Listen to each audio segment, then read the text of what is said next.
Hi.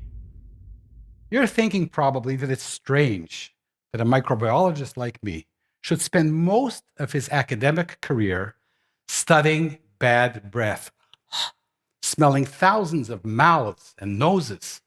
And you know what? You're right. It is kind of strange.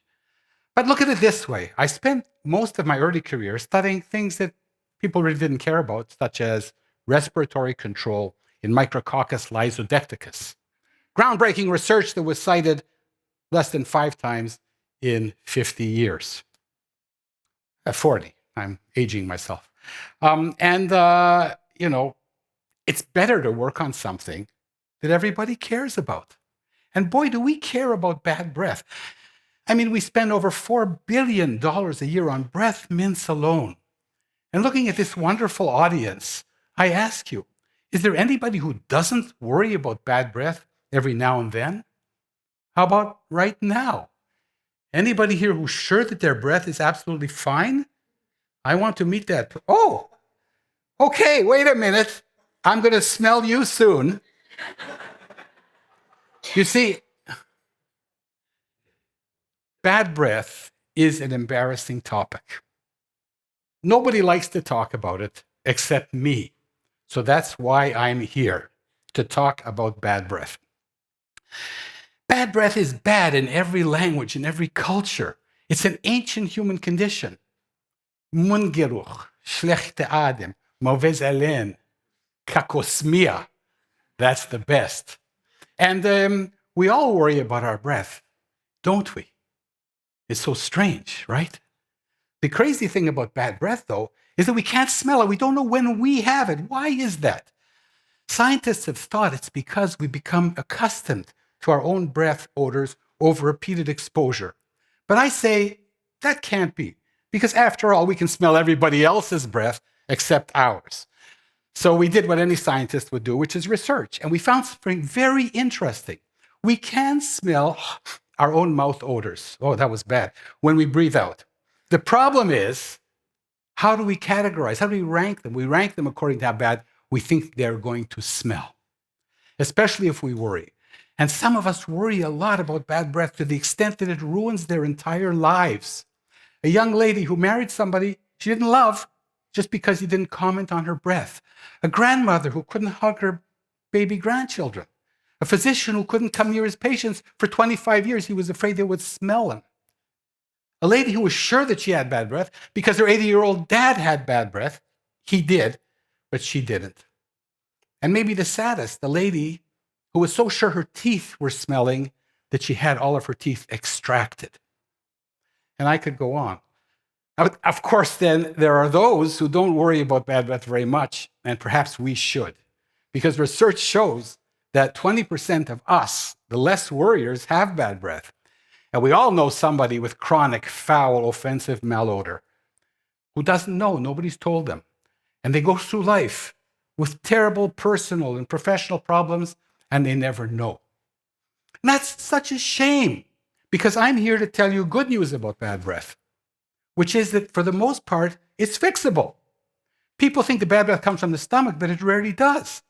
For the most part, it comes from the mouth. And in the mouth, I'm mainly talking about the tongue. And if you don't believe me now, you will in a minute.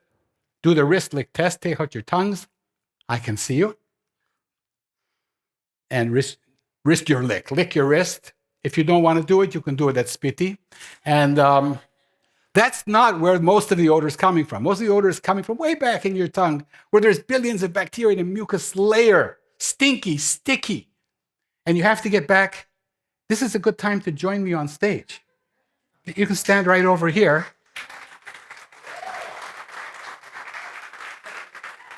You don't have to do this. You can just watch. I'm going to show you the best solution to bad breath. You go in very deep and gently clean this layer. This is where most kakosmia comes from. Most bad breath comes from here. I'm going to put this in my pocket for later. You all have a spoon. You can try this at home. You can share it with family and friends, or just have a souvenir. So the question is, what do we do about bad breath? So, of course, gentle tongue cleaning is great. Good breakfast is great. Professional dental care, very important. oral hygiene at home, and you also have the ancient mastikakios, right? Powerful. But how do we know if we have bad breath? Well, there's a solution for that too. I call it the bad breath buddy. Somebody near and dear to you who will tell you when you have bad breath because you don't know yourself. My son is my bad breath buddy. He will tell me when my breath is bad, and I will tell him. Kind of important in my line of work. And you know what? I've been telling everybody. I've been teaching people how to smell breath for decades. But it's not only about how or whether the breath smells, but where it's coming from. You see, now I'm going to demonstrate. You're sure you don't have any bad breath, so I'm safe. Okay, breathe out through your mouth. And from your nose now. Okay, round of applause. Thank you. What a brave Yaneka. So if the odor is coming just from your mouth, that means it's coming from your tongue, your teeth, your gums, your tonsils. If it's coming from your nose and not your mouth, it could be from your nasal passages. We had one lady who left a plastic bead up her nose for 20 years. If it's coming from your nose and mouth together, and it's not smoke and garlic, it could be one of hundreds of medical ailments, and you need a physician. It's that important.